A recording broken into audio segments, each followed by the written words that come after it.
Putin is in a panic over the possibility of a coup and being removed from power. There is a sense of panic in the Kremlin as they are running out of cards to keep playing the game, while US President Donald Trump is tightening the screws on Russia with new sanctions. This is reported by The Telegraph, which notes that the position of the Russian Federation is beginning to weaken.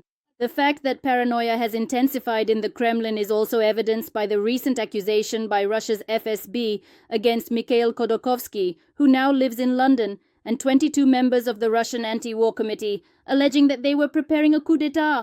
They have been charged with violent seizure of power and the creation of a terrorist organization.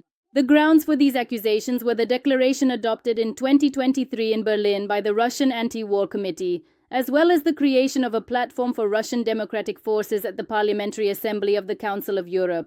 According to the security service, Khodorkovsky presents this platform to Western countries as a constituent assembly for a transitional period and as an alternative to the authorities of the Russian Federation.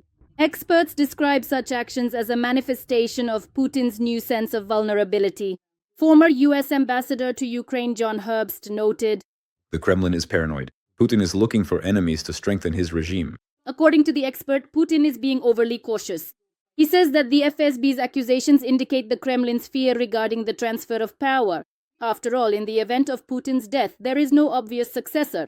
A prime minister appointed by Putin, courts and parliaments whose legitimacy is questionable. That is the reality of Russia.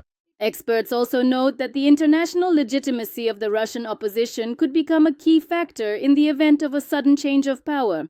That is precisely why the Kremlin is trying to discredit and intimidate the anti-war committee.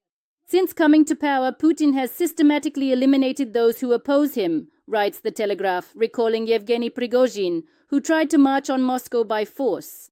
He was defeated and his uprising failed. This is not a military coup. This is a peaceful march for justice, for the people.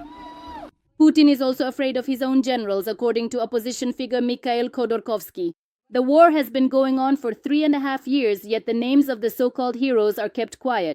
The main reason, in my opinion, is that the Kremlin is pathologically afraid of popular military leaders, afraid that someone like Bonaparte will suddenly emerge from the ranks of the army and, following Prigozhin's example, turn the troops in a completely different direction. Meanwhile, Russia's economy is beginning to collapse. The Ministry of Economic Development has warned the country is on the verge of recession. According to Thomas Keating from the Royal United Services Institute, Russia's economic weakness may push external players to take more active measures. Experts claim that China's leader Xi Jinping could stop the war and bring down the Russian Federation's economy if he wanted to. The main buyers of Russian oil, India and China, have already reduced their purchases in response to the US decision on sanctions. This could result in Putin's war machine losing its most crucial sources of income. Moreover, the war is affecting the population as well. Across the country, plumes of smoke rise above Russian oil refineries after attacks by Ukrainian drones. This leads to a sharp spike in gasoline prices and a fuel shortage.